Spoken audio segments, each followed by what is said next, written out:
Okay, in reviewing IEP after IEP after IEP and then drafting complaints over the years, I've developed um, a PowerPoint, and I've mainly used it for my Advocates University course because I believe that it's a critical foundational component in understanding the rules and understanding the components of an IEP and understanding what it means as far as a legal requirement for a school to provide a free, appropriate public education, and how to analyze that properly and understanding all that goes into the analysis of an IEP team in constructing an appropriate IEP for your child.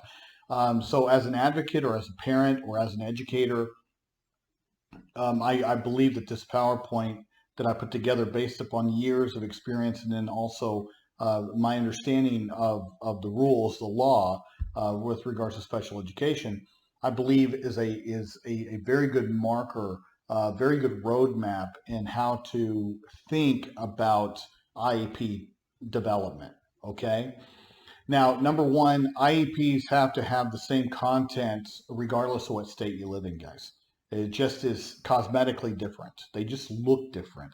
But they all have to have these components in all 50 states. So, the fact that, my offices are in New Mexico, Texas, and Alabama doesn't negate or nullify what I'm saying. It's applicable in all 50 states.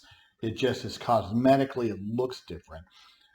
So, and then also when it comes to the legal definition of what a free, appropriate public education is, the most important word out of that is appropriate. Free is also appropriate, but appropriate, the word appropriate, as far as what it's legally defined as, leads you over to eventually the Endrew F decision that is our current sort of designator on what the standard is to receive a free, appropriate public education. Within that, special education has a specific definition. And that specific definition is it's got to be differentiated. The content must be different than what is provided to every student that doesn't have an IEP. Okay? And within that requirement for special education, you have to make your decisions as an IEP team based upon the child's individual circumstances. Well, individual circumstances is directly from the Endrew F decision. Well, what are their individual circumstances? Well, that includes the child's diagnostics and how their diagnosis or whatever deficits impact the child. Those have to be taken into consideration.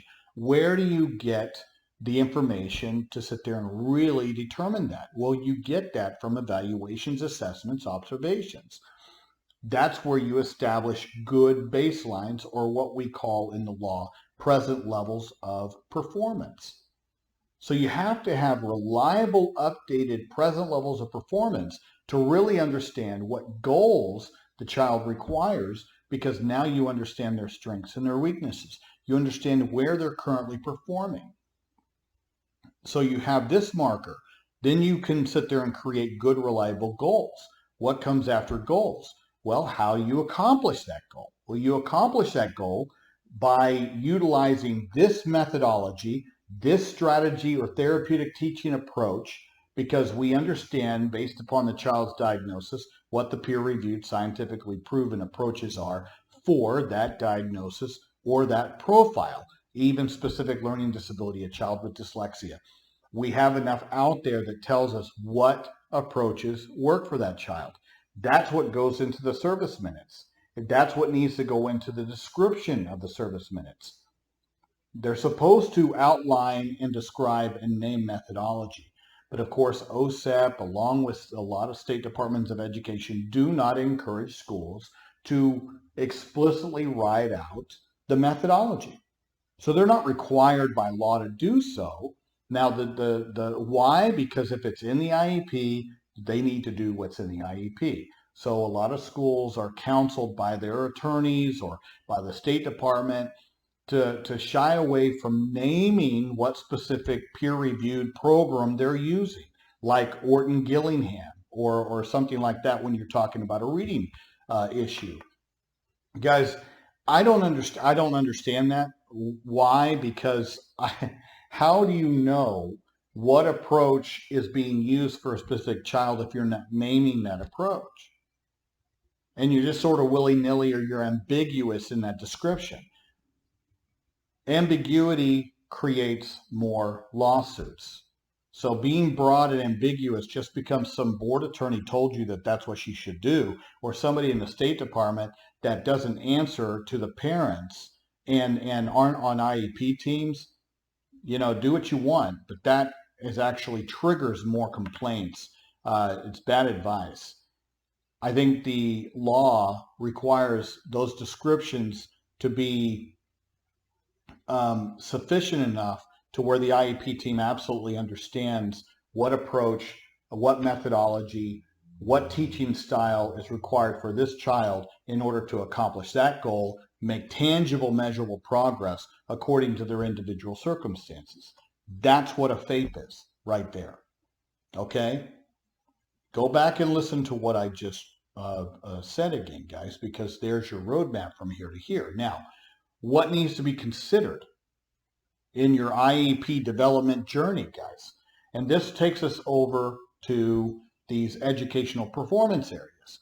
Well, what are educational performance areas? Well, these are based upon your child's present levels of performance, where they're currently functioning, and an understanding of the child's needs, okay? Now, a program founded firmly on the student's learning style and in light of their circumstances, which I just brought up, is directly from the Endrew F Supreme Court decision. Now, in light of the child's circumstances, it is a critical concept in special education and does come from that decision. Okay? So one of those things that you need to always keep in mind is that everything sort of starts there. Do you have current present levels of performance? Where did those come from? Was the teacher just guessing? Was it connected to updated assessments and evaluations and observations? Most of these IEPs are developed, guys, just pulled out of thin air or pulled out of teacher observation. It's not really tied to anything tangible, like an updated psychological assessment or anything like that. Okay?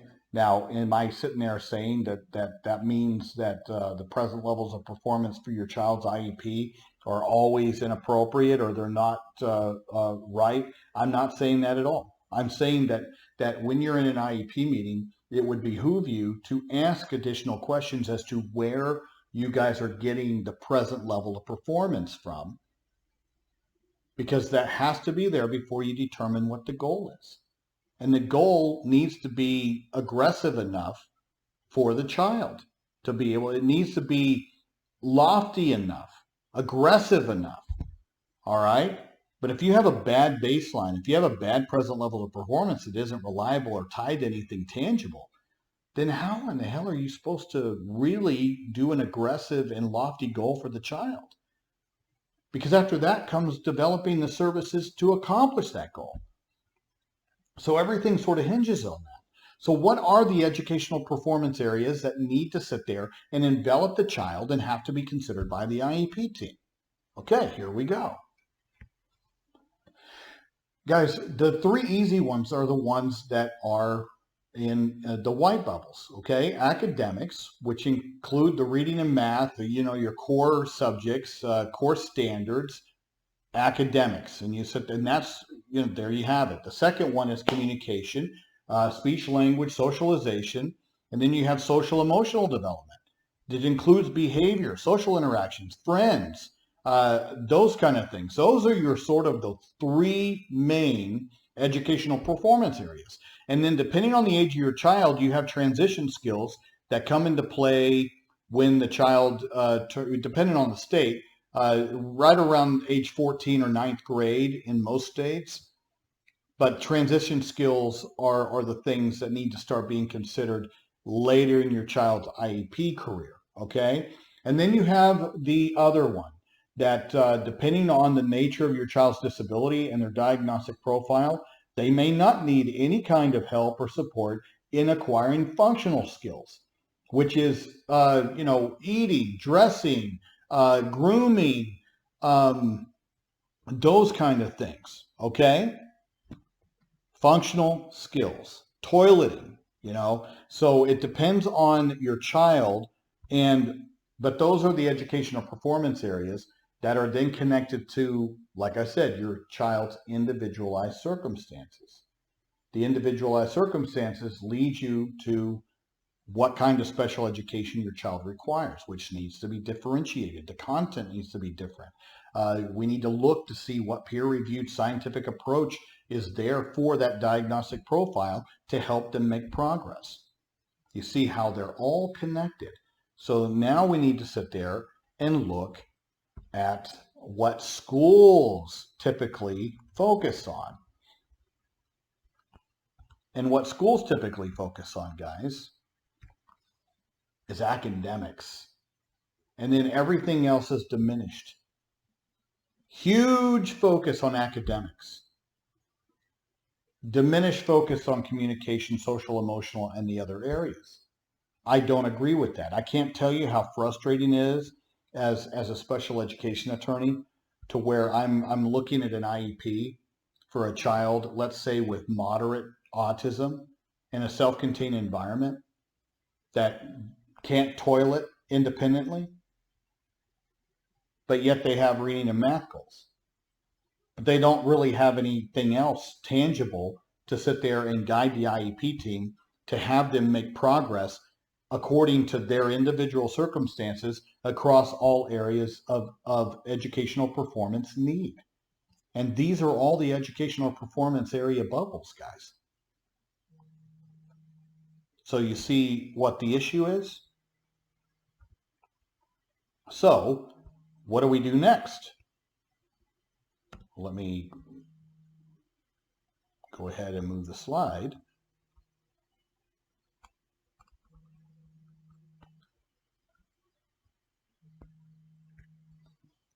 Okay, so you see, this is an example of a child that has, let's say, dyslexia, specific learning disability, for example, and you see where the IEP team, the transition skill bubble is a little bit bigger at the bottom, and then you have the functional skills that's just sort of out there. It's not really connected because the child doesn't necessarily have deficit areas in functional skills, okay?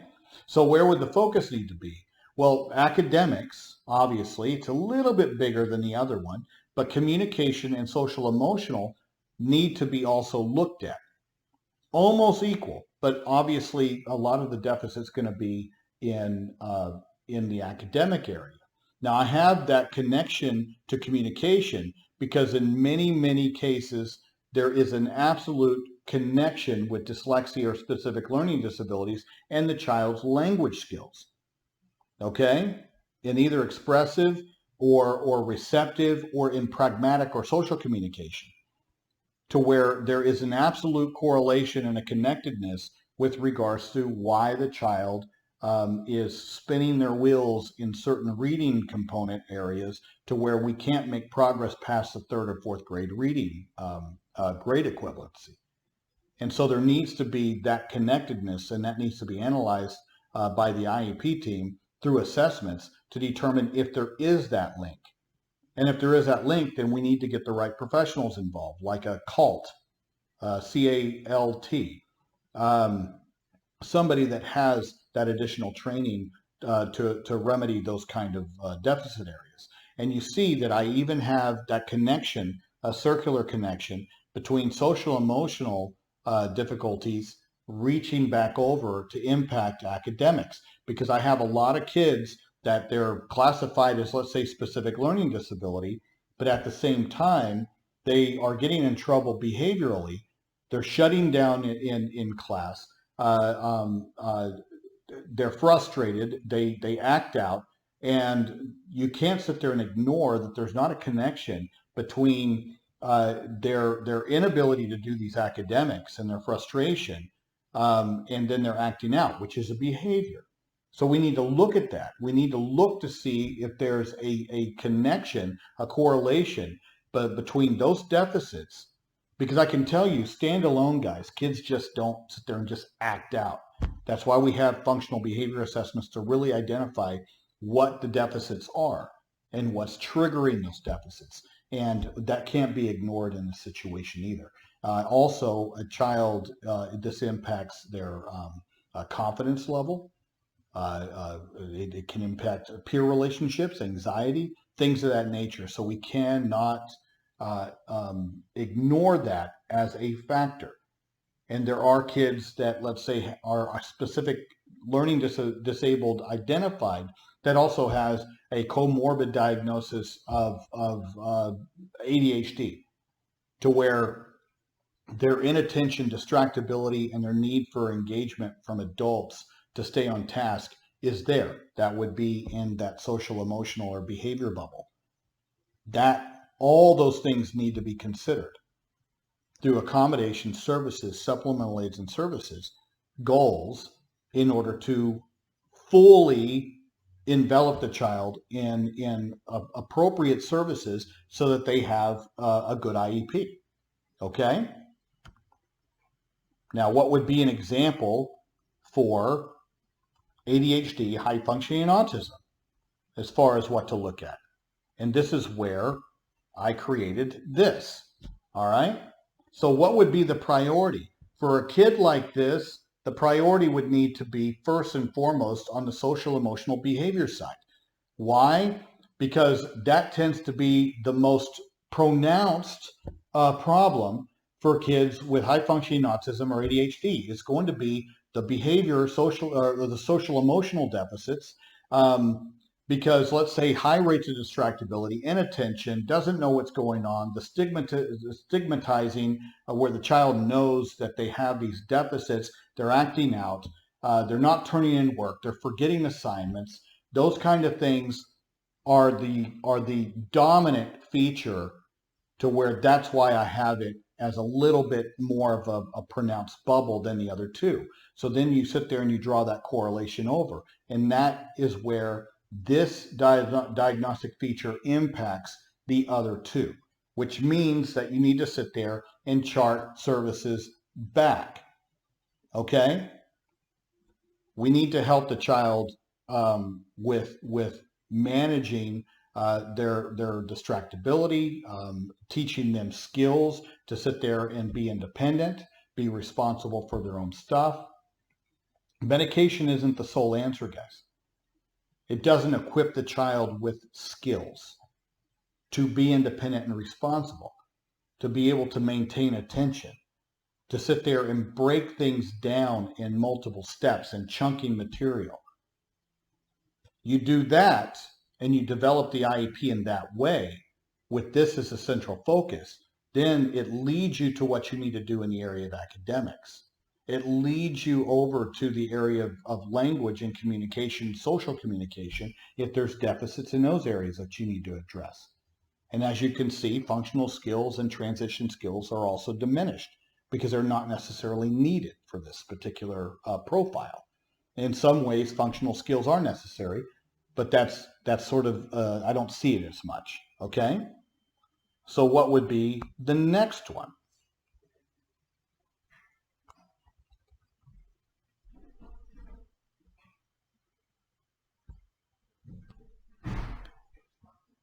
And what I see frequently here for moderate autism or developmental disabilities is more of a full combination, to where this is where you would see all the bubbles sort of taking their place in the necessary way. And as you can see, once again, I have social, emotional, and communication sort of equal bubbles, guys, and then diminishing the academic. Because, you know, for kids with moderate autism or developmental disabilities, the primary focus of their educational need is going to be in that social, emotional, behavior side, and in communication. Okay, you sit there and you help a child make tangible and aggressive gains in those two areas. Academics is going to follow, but academics is not going to be the priority focus in order for them to make that tangible progress. Social emotional behavior communication, it relates over to academics, then the academics start to grow. You don't want academics as a first priority. Many schools will do that. And they'll tell you, oh, the State Department, the Education Department makes us do that. BS. Okay? Doesn't mean you can't have math and reading goals, guys. You can have math and reading goals. But the IEP team, as to where its focus is with regards to IEP development and sort of a first step priority, second step priority, this is where we see the most success. And that's why I also have functional skills overlapping social emotional communication, because they do overlap in those areas. So it is something to where if the child isn't independently toileted, that we need to sit there and add that in there. And also how they can independently dress themselves, feed themselves, those kind of things need to be taken into consideration. And then transition skills have an important role, especially for this age group, because they're not necessarily going to be tracking true to a college, those kind of things. So we need to sit there and have employable skills, independent living, and economic viability, which is the focus transition, really embedded in these children's makeup in their IEP. Okay?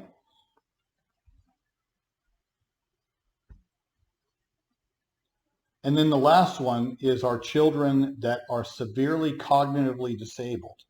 And in this regard, guys, functional skills take the priority. All right? Helping them be as independent as possible can do so much to help the family in general. Because if they can independently toilet, guys, then I can't even express to you how much money that saves a family in the form of not having to continue to buy pull-ups or adult diapers. Okay? If the child's able to dress themselves, they're able to groom themselves. I can't tell you all of those little things. Help takes it infuses so much dignity in the child as well, confidence, if they're able to do these things independently. And our kids that are severely cognitively disabled, guys, most of them, if not almost all, are going to be living with family for the rest of their lives, or in long-term care homes with adult support, long-term facilities. Okay? And in that regard, this is where functional skills, independent living, take the priority over anything else.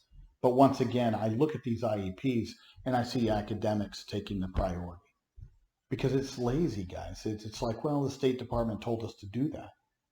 When in reality, this is how it should look. Functional skills, communication, and social emotional should be the focus. Because if we can sit there and help increase their ability to fully communicate, that helps with functional skills. It helps with academics. It helps with employability. It helps with independent living. All of these three things, social, emotional, how they interact in the community, their awareness of stranger danger, but still functional skills. That is a huge priority. The other two are important. But you see how I've separated transition and functional academics sort of out separate, because it really should be, a third tier consideration. Now, I understand state mandates. Oh, well, we need to have functional academics. It doesn't mean that the goals that are established for functional academics, functional math, functional reading, are not directly correlated over to transition skills in the form of money, understanding money in math, or for functional reading, how to fill out an application, or how to read signs in the community, to know that this is a male bathroom, female bathroom, this is a stop sign, those kind of things that reading would be required. Okay? But it connects back to functional skills, communication, social emotional development. All of these things are so incredibly important, but it comes down once again to this notion and this idea that what is the individualized circumstances of the child? What is their diagnostic profile? How does that impact this child? And we need to think long term. What is the goal long term? Don't wait until their transition age to do that. Do it as early as possible so that we can sit there and truly envelop the child and address all of their educational performance needs. There's your educational performance bubbles. And it's up to you as a parent sometimes or as an advocate to sit there and try to think, where do we prioritize? And guys, they don't tell school people this stuff. They don't train them in this way. They've never seen these slides. They've never had this stuff explained to them. Don't make a presumption that your administrators or that your teachers understand the concept of educational performance deficits. Most of them have been poorly trained by their state education apparatus, and the university system has absolutely failed our teachers in preparing them for special education. And that mainly includes our general educators. Our general educators they just don't really see themselves as part of this special education process, but yet they have a huge mandated role within it. I don't fault people for their ignorance in not being taught the rules and what they're supposed to do. Education cures that, all right? But if we can sit there and raise your level of understanding, either as educators or as parents or as advocates, then we've done our job as the Gallini group.